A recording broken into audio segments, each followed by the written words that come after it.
Hello everyone, welcome to my YouTube channel. My name is Lakshmi रानी। आज मैं BEd entrance exam जिनका होने वाला है उन लोगों के लिए हिस्ट्री लेकर के आई हूँ। हिस्ट्री में आज हम मुग़ल साम्राज्य पढ़ेंगे। प्रैक्टिस सेट से पहले हम ये चैप्टर इसलिए पढ़ने जा रहे हैं मुग़ल साम्राज्य, क्योंकि लास्ट ईयर इससे 4 से 5 क्वेश्चन पूछे गए थे, तो मुझे लगा कि ये वीवीआई है तो इसका हम एक्सप्लेनेशन के साथ पूरा पढ़ेंगे। मुग़ल साम्राज्य में हम बाबर, हुमायूं, सूर्यवंश एक आता है बीच में, अकबर, जहांगीर, शाहजहां, औरंगजेब, इतना पढ़ेंगे जो इम्पोर्टेंट है एग्ज़ाम के लिए। किसने कौन सा युद्ध लड़ा, कब किसका जन्म हुआ और किसने कौन कौन सी चीज़ें शुरू की, कौन कौन सी प्रथाएं शुरू की या कौन कौन से कार्य किए। उत्तरकालीन मुग़ल सम्राट को भी हम पढ़ेंगे और मुग़ल कालीन प्रशासन को भी हम पढ़ेंगे। ठीक है, तो चलिए आज का वीडियो स्टार्ट करते हैं। थोड़ा लंबा हो सकता है बट बहुत ही हेल्पफुल होगा, इतना बता सकती हूँ मैं। ये एक तरह से नोट्स टाइप का है जो बहुत ही शॉर्ट में सारे लोगों के बारे में बतलाया गया हुआ है। तो चलिए आज का वीडियो स्टार्ट करते हैं। पहले हैं मुग़ल साम्राज्य में हम पढ़ेंगे बाबर के बारे में। बाबर का कार्यकाल 1526 से 1530 ईस्वी तक रहा। तो बाबर के बारे में पहले जानते हैं कि बाबर का जन्म जो है वो फरगाना के शासक उमर शेख मिर्जा के घर 14 फरवरी 1483 को हुआ था। वह पिता की ओर से तैमूर का 5वां तथा माता की ओर से चंगेज खां का 14वां वंशज था। बाबर जो था वो फरगाना का था और बाबर को भारत पर आक्रमण करने के लिए उनसे बुलाया गया था। और किसने बुलाया था ये हम आगे देखते हैं। नेक्स्ट पॉइंट है 8 जून 1494 को में बाबर शासक बना। उसने 1507 ईस्वी में बादशाह की उपाधि धारण की। बाबर ने जब 1494 में फरगाना राज्य का उत्तराधिकार प्राप्त किया तब उसकी आयु 12 वर्ष थी। पंजाब के गवर्नर दौलत खान लोदी ने बाबर को भारत पर आक्रमण करने के लिए आमंत्रित किया था। बाबर द्वारा भारत पर किया गया प्रथम अभियान 1519 ईस्वी में यूसुफ जाई जाति के विषय था। मतलब ये कि दौलत खान लोदी ही था जो बाबर को भारत में आक्रमण करने के लिए बुलाया था। लोदी को लगा कि वो आएगा, आक्रमण करेगा और फिर यहाँ से चला जाएगा, लेकिन ऐसा हुआ नहीं। बाबर आया तो यहीं का रह गया। उसके बाद बाबर ने क्या किया कि वो प्रथम युद्ध लड़ा। तो उस युद्ध को हम पानीपत के प्रथम युद्ध के नाम से जानते हैं, जो युद्ध 1526 में हुआ था। किसके साथ हुआ तो इब्राहिम लोदी के साथ हुआ था। और इस युद्ध में बाबर ने इब्राहिम लोदी को पराजित करके भारत में मुगल वंश की स्थापना की। इस युद्ध में बाबर ने तुलगामा पदवंती का प्रयोग किया था। तो 1526 के युद्ध से इम्पॉर्टेंट है कि बाबर ने पानीपत का प्रथम युद्ध लड़ा। किसके साथ लड़ा? इब्राहिम लोदी के साथ, जिसमें उसने इब्राहिम लोदी को पराजित किया और भारत में मुगल वंश की स्थापना की। और इस युद्ध के बाद उसने तुलगामा पदवंती का प्रयोग किया था। जो दूसरी लड़ाई थी वो खानवा का युद्ध था। यहाँ गलत है, मिस्टेक हुआ है। खानवा का युद्ध 1527 ईस्वी में बाबर ने राणा सांगा को पराजित कर गाजी की उपाधि ली। राणा सांगा के साथ द्वितीय युद्ध हुआ जिसे हम खानवा के युद्ध के नाम से जानते हैं। और इस युद्ध में भी बाबर ने राणा सांगा को पराजित किया था और इसमें गाजी की उपाधि ली थी। इस युद्ध को उसने जिहाद कहा। पहला लड़ाई पानीपत, दूसरा खानवा और तीसरा है चंदेरी का युद्ध, जो युद्ध हुआ 1528 में बाबर और मेदिनी राय के बीच, जिसमें बाबर ने मेदिनी राय को पराजित किया। लास्ट युद्ध था घाघरा का युद्ध, जो 1529 ईस्वी में लड़ा बाबर ने। किसके साथ तो अफगान शासक महमूद लोदी के साथ, और इसमें भी उसने महमूद लोदी को पराजित किया। अगर हम पूरी तरीके से देखें तो बाबर ने भारत में 4 युद्ध किए और चारों युद्ध में वो उसने विजय प्राप्त की। इसका हम ट्रिक भी पहले बता चुके हैं कि बाबर ने पहले पानी पिया, फिर खाना खाया, फिर चाय पी और फिर घर गया। और घर जाने के बाद अगले साल वो मर गया। नेक्स्ट है बाबर ने तुर्की भाषा में अपनी आत्मकथा तुजुक ए बाबरी की रचना की। बाबर ने की आत्मकथा तुर्की भाषा में लिखी गई थी, जिसे हम तुजुक के बाबरी कहते हैं। इसको मुंबई या नामक पद शैली का जन्मदाता माना जाता है। ठीक है। नेक्स्ट है बाबर की मृत्यु 26 दिसंबर 1530 को आगरा में हुई थी। अभी जस्ट बताइए कि 29 में वो घर गया और 30 में मर गया, तो कब उसकी मृत्यु हुई? तो 26 दिसंबर 1530 को आगरा में उसकी मृत्यु हुई। इसके शव को पहले आराम बाग में दफनाया गया था और बाद में इसे काबुल ले जाया गया। तो बाबर के बारे में ये इम्पोर्टेंट पॉइंट रहा, जिसमें आपके लिए इम्पोर्टेंट है कि उसने पातशाह की उपाधि कब धारण की। तो 1507 में उसे भारत में किसने आमंत्रित किया, कौन कौन सा युद्ध लड़ा, कब लड़ा, किसके साथ लड़ा और उसकी मृत्यु कब हुई और उसकी आत्मकथा। इतना इम्पोर्टेंट रहा बाबर के बारे में। अब हम नेक्स्ट पढ़ेंगे हुमायूं। हुमायूं का शासनकाल 1530 से 40 ईस्वी तक रहा, लेकिन 40 में उसने एक युद्ध लड़ा था शेर शाह सूरी के साथ, जिसमें हुमायूं पराजित हो गया था। तो उसके बाद 1540 से 55 तक का जो ईस्वी रहा उसमें सूरवंश रहा, जिसमें शेर शाह सूरी ने राज किया, और फिर 1555 से 56 ईस्वी तक हुमायूं रहा। तो अब देखते हैं हुमायूं के बारे में। हुमायूं जो है वो बाबर का पुत्र था। 29 दिसंबर 1530 को 23 वर्ष की आयु में आगरा में बादशाह बना। हुमायूं ने राज्याभिषेक के बाद अपना राज्य अपने 3 भाइयों कामरान, अस्करी और हिंदाल में बांट दिया, जिसे कि अगर राजनीतिक दृष्टि से देखा जाए तो ये उसकी सबसे बड़ी भूल थी, अपने भाइयों में राज्य को बांटना। नेक्स्ट है हुमायूं ने 1533 ईस्वी में दिल्ली में दीन पनाह नगर की स्थापना की थी। वह ज्योतिष में विश्वास रखता था। सप्ताह में 7 दिनों में 7 विभिन्न रंग के कपड़े पहनता था। हुमायूं के शासनकाल 2 चरणों में हुआ, जो भी बताई हूँ। 1530 से 40 अर्थात द्वितीय 1555 से 26 ईस्वी तक रहा। उसने जो लड़ाई लड़ी थी अब उसके बारे में देख लेते हैं। हुमायूं का पहला युद्ध रहा चौसा का युद्ध, जो इसने 1539 ईस्वी में शेर खां, हुमायूं की इसमें युद्ध हुई थी शेर खां के साथ, जिसमें हुमायूं हार गया था। इसे हम बिलग्राम का युद्ध या कन्नौज के युद्ध में हुमायूं शेर खां द्वारा पराजित हुआ तथा शेर खां ने आगरा एवं दिल्ली पर कब्जा कर लिया। इस युद्ध के बाद अपने निवासन काल के दौरान हुमायूं राणा वीर साल के महल में शरण ली थी। 1555 ईस्वी में हुमायूं ने सरहिंद के युद्ध में सिकंदर शाह सूरी को पराजित कर पुनः दिल्ली की गद्दी पर बैठा। 1555 में हुमायूं की बहन गुलबदन बेगम ने हुमायूं नामा की रचना की, VVI फॉर ऑल एग्जाम्स। 1 जनवरी 1556 को दीन पनाह भवन में स्थित पुस्तकालय की सीढ़ियों से गिरने के कारण हुमायूं की मृत्यु हो गई थी।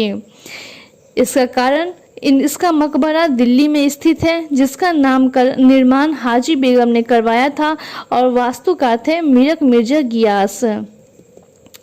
लेन पूल ने हुमायूं की मृत्यु पर कहा था कि हुमायूं जीवन भर लड़खड़ाता रहा और लड़खड़ाते हुए अपनी जान दे दी। शुरू से ही उसकी ज़िंदगी में उतार चढ़ाव आता रहा। राज्य भी मिला, फिर वो छिन गया, फिर उसने दोबारा युद्ध लड़ा, फिर उसे राज्य मिला, और जब राज्य मिला तो 1 साल के बाद ही उनकी मृत्यु हो गई थी। सूर वंश के बारे में बीच में हमें इसलिए पढ़ना पड़ता है क्योंकि हुमायूं शेर शाह सूरी से हार गया था, जिस कारण बीच में मुगल साम्राज्य में दिल्ली पर इनका शासन रहा, इसलिए हम सूरवंश को भी पढ़ेंगे। सूरवंश का शासनकाल 1540 से 1555 ईस्वी तक रहा। सूरवंश की स्थापना शेर शाह सूरी ने 1540 ईस्वी में की थी। इसके बचपन का नाम था फरीद खां। शेर शाह का जन्म 1472 ईस्वी में बजवाड़ा होशियारपुर में हुआ था। इसके पिता जौनपुर राज्य के अंतर्गत सासाराम के जमींदार थे। शेर शाह की बहादुरी से प्रसन्न होकर बिहार के अफगान सुल्तान मोहम्मद बहार खां लोहानी ने उसे शेर खां की उपाधि प्रदान की थी। शेर शाह की मृत्यु कालिंजर के किले को जीतने के क्रम में 22 मई 1545 को उक्का नामक एक आग्नेयास्त्र को चलाने के दौरान हो गया। शेर शाह का मकबरा सासाराम में स्थित है और सासाराम बिहार में है। शेर शाह ने GT रोड, जिसे हम ग्रैंड ट्रंक रोड, रोहतासगढ़ का किला एक कुहाना जो दिल्ली में है का निर्माण करवाया था। इसका इंपॉर्टेंट पूछता है GT रोड का निर्माण किसने करवाया था, तो शेर शाह सूरी ने करवाया था। शेर शाह ने भूमि की माप के लिए 32 अंक वाला सिकंदरी गज एवं सन की दंडी का प्रयोग किया था। उसने 178 ग्रेन चांदी का रुपया एवं 380 ग्रेन तांबे के दाम चलवाया। वह 1/3 भाग लगान के रूप में वसूल करता था। अब हम पढ़ेंगे अकबर के बारे में। अकबर का शासनकाल 1556 से 1605 तक रहा। हुमायूं के मृत्यु के बाद अकबर का शासनकाल आया। अकबर का जन्म 15 अक्टूबर 1542 को अमरकोट के शासक राणा वीरसाल के महल में हुआ था। जब हुमायूं वीरसाल के यहाँ रह रहा था तो वहीं पर अकबर का जन्म हुआ था। इसकी माता का नाम हमीदा बानो बेगम था। अकबर का राज्याभिषेक 14 फरवरी 1556 को पंजाब के कालंजौर नामक स्थान पर बैरम खां के संरक्षण में 13 वर्ष की आयु में हुआ था।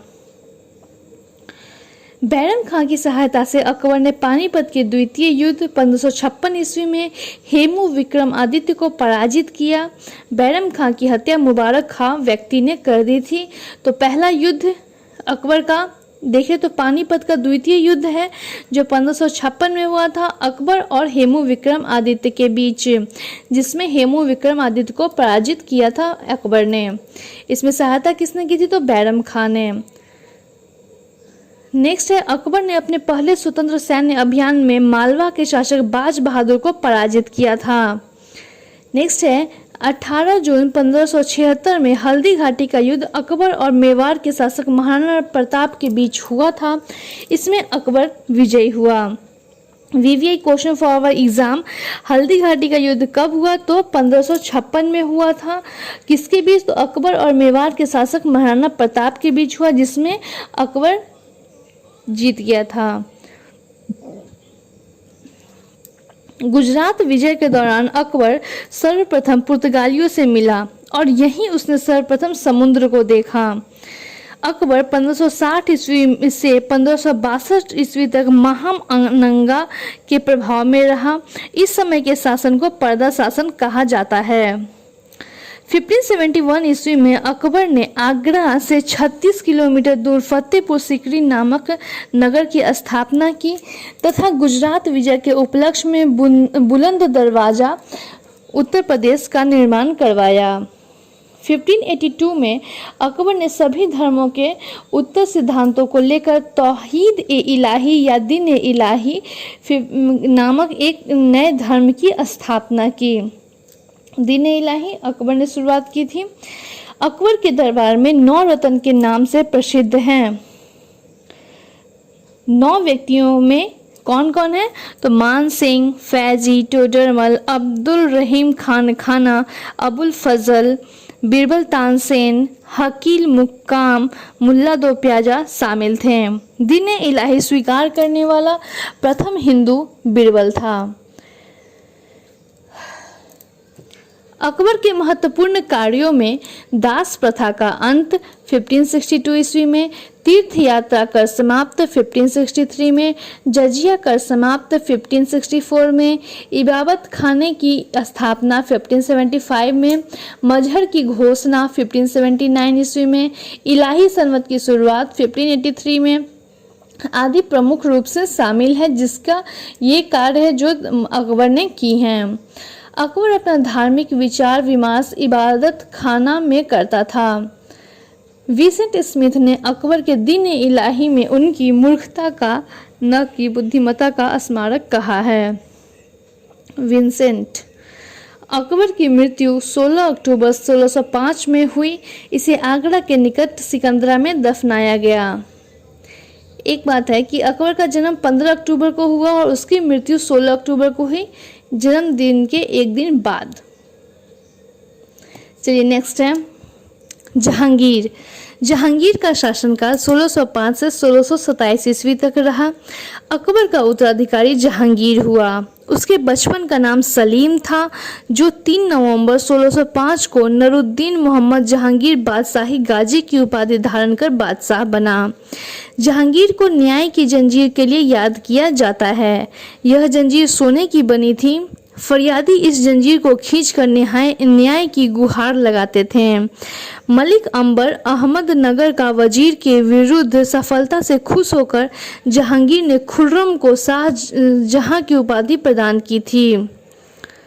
शाहजहां की खुर्रम को कौन सी उपाधि प्रदान की थी? तो शाहजहां की। और किसने की थी? तो जहांगीर ने। जहांगीर के काल में ही कंधार 1622 ईस्वी में मुगलों के हाथ से निकलकर शाह अब्बास के हाथों में चला गया था। जहांगीर ने फारसी भाषा में अपनी आत्मकथा तुजुक-ए-जहांगीरी की रचना की थी। इसके जहांगीर के शासनकाल में ही captain Hawkins, sir Thomas Roe, William Finch एवं एडवर्ड टेरी यूरोपीय सभी भारत आए थे। जहांगीर ने हॉकिंस को 400 का मनसब दिया था।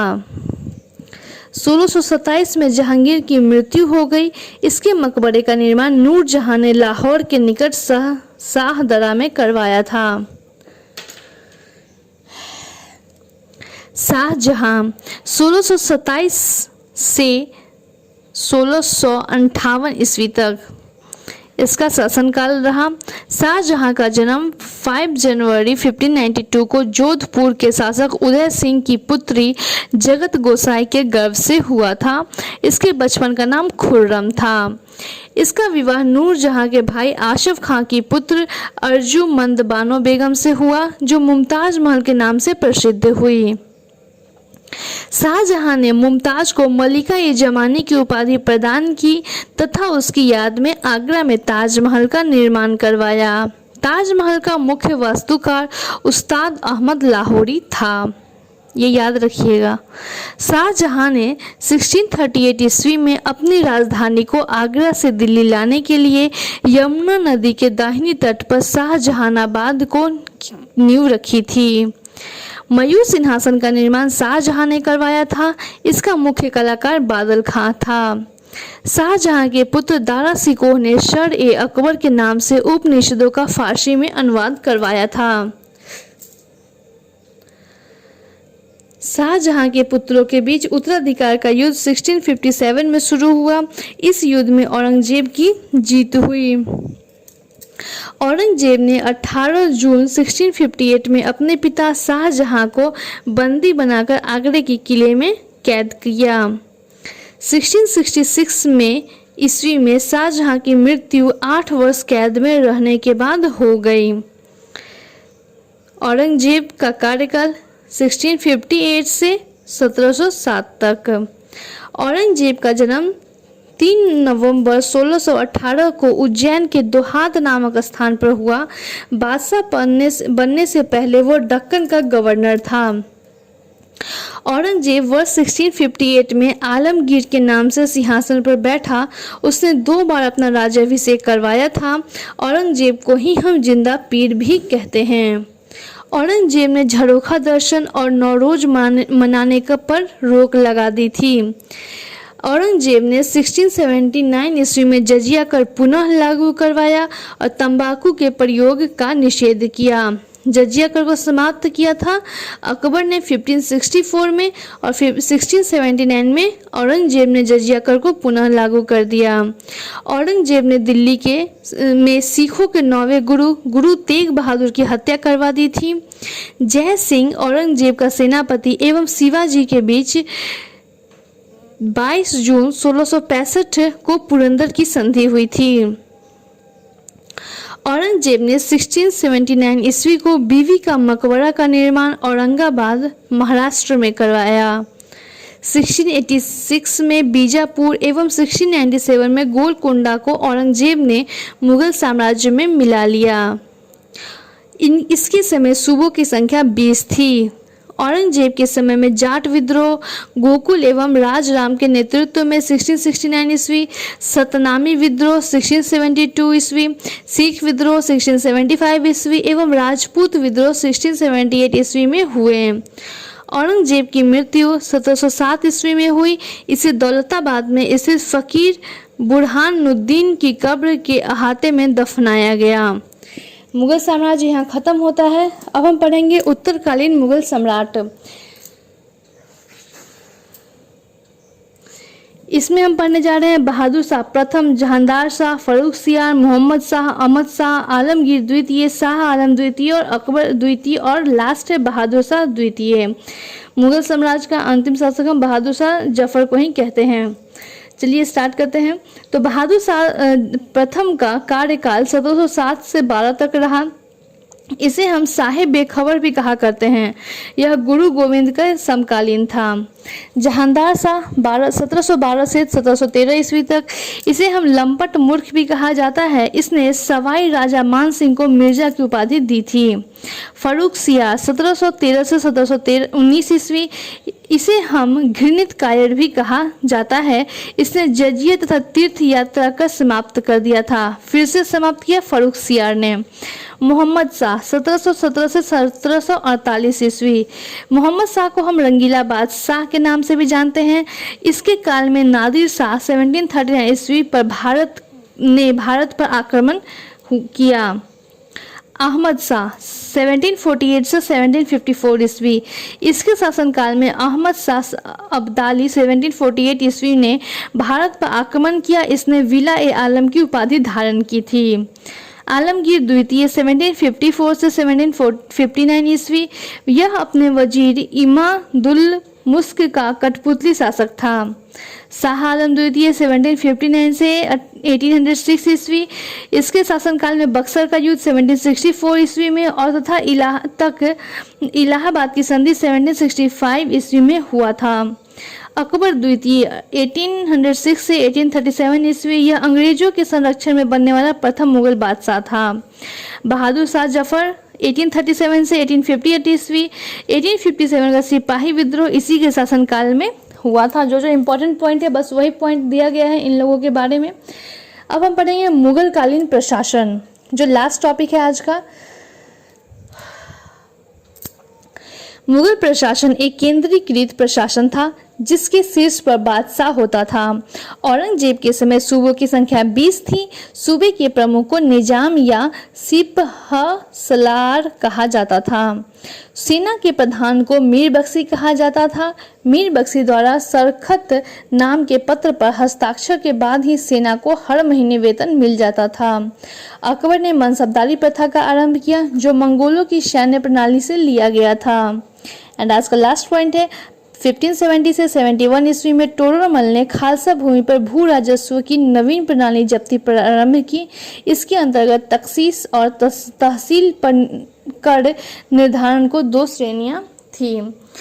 आज का वीडियो यहीं समाप्त करते हैं। मुगल साम्राज्य पूरा एक वीडियो में हो गया, जो आप लोग के लिए बहुत इंपॉर्टेंट है। लास्ट ईयर 4 या 5 क्वेश्चन पूछे गए थे, तो इसे अच्छे से पढ़िएगा, समझिएगा और प्रैक्टिस इट कीजिएगा।